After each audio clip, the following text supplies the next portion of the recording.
Hi hello, నేను మీ చందన. హైదరాబాద్ లో RK news channel start అయింది. ఎవరికి ఎలాంటి సమస్యలున్నా ఆర్కే న్యూస్ ఛానల్ ముందుండి పోరాడుతుంది. ప్రస్తుతం మనకు RK news channel reporter Rehmat Khan గారు రిపోర్టింగ్ అందిస్తున్నారు. మన ఆర్కే న్యూస్ ఛానల్ ని లైక్ చేసి, షేర్ చేసి, సబ్స్క్రైబ్ చేయండి. Thank you so much.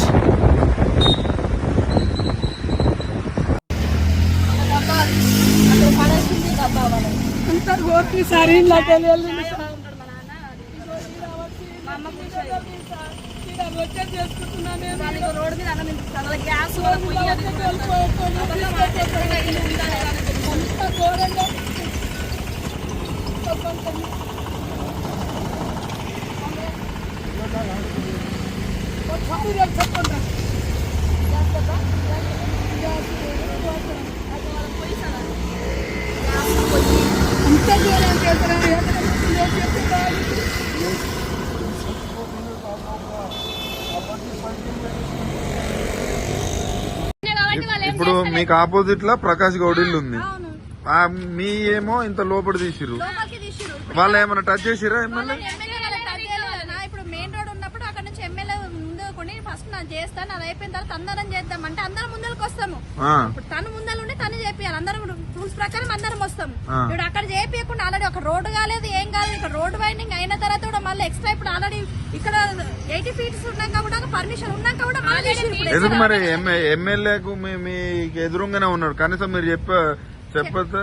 వచ్చిండన్నా చెప్తే వచ్చిండు, రాలేదని అనకూడదు. వచ్చినాక ఆపండి అని చెప్పిండు. మరి ఆయన ఇల్లు ఎందుకు వదిలేసారు? చెప్పిండు మళ్ళీ పోయిండు. అంతేగాని ఇంకా నేను దాని గురించి మనం మాట్లాడేది అసలు ఏం చెప్పలేదన్నట్టు కాదు. వచ్చిండు, అడిగినందుకు మాట్లాడిండు, చేయగలనని చెప్పిండు, పోయిండు. పోయినాక మళ్ళీ వచ్చి మళ్ళీ స్టార్ట్ చేసేసి మరి ఇప్పుడు ఆయన ఇల్లు కూడా కొంచెం ముందే ఉన్నట్టుంది కదా. ముందేందన్నా మొత్తం ఈ ఎమ్మెల్యే చుట్టుముట్టు మాట రేకులు ఉన్నాయి, మొత్తం షెడ్లు ఉన్నాయి. అవన్నీ కూడా రూల్స్ ప్రకారం అన్ని చేయాలి కదా, అవన్నీ చేయాలి కదా. రూల్స్ ప్రకారం ఇక్కడ చేసినప్పుడు ఇక్కడ ఆల్రెడీ రోడ్ వైండింగ్ అయింది, మళ్ళీ ఎక్స్ట్రా ఫీట్లు 75 ఫీట్లు ఎక్స్ట్రా జరిగింది. జరిగినాక లోపలికి ఉన్నాయి పర్మిషన్ ఉన్న ఇల్లు దగ్గరకు వచ్చి మళ్ళీ గూల కొట్టిరు. మరి ఇక్కడ చేసినప్పుడు మరి అక్కడ కూడా చేయాలి కదా రూల్స్ ప్రకారం.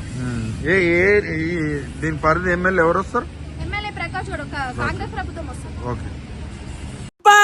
అంత ఘోరంగా చేసిపోయారు. నేను ఎట్లా బతకాలి, నేను ఎట్లా ఉండాలి? నా పైసలు బాయే, యాత్ర చేసిన రొట్టెల పైసలు బాయే, చిల్లర పైసలు బాయే. మా ఆయన చచ్చిపోదు, నా బతుకు ఏముంది చూపించిపోరి. నేనైతే ఎట్లా అంటే అట్లా చచ్చిపోతా చూడు. మీ పేరు మీద బాగుండే చూడు. ఎవరు ఉన్నారో వాళ్ళు వచ్చి నా బతుకు తేరి చూపియాలి, మంచిగా ఉండేది చూడు. నా కొడుకులు లేరు, నాకు బిడ్డలు లేరు, రోడ్డు మీద బతుకుతున్నా సార్. నా పరిస్థితి బాగలేదు సార్, మరి ఘోరంగా బతుకుతున్నా. నాకేం చూపిస్తారో చూపిరి సార్. రోడ్డు మీద రొట్టెలు చేసుకొని బతుకుతున్నా సార్.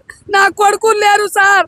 కలెక్టర్ ఆఫీస్ కి పోయి ఆడుకొని వచ్చినా సార్. నేను అంతా రోడ్డు మీద బతుకుతున్నా సార్. నా పరిస్థితి బాగాలేవు సార్. అన్ని కూడా కాలలో కూడా పడ్డా. నేను పెద్ద సార్ కాలలో పడ్డా కూడా ఆగలేడు. వచ్చి దన వేసి మా ఆయన లోపల దోపిర్రు సార్. నా బతుకు ఎట్లా, నేను ఎట్లా బతకాలి, నేను ఎట్లా సావాలి? వచ్చి చూసిపోరి.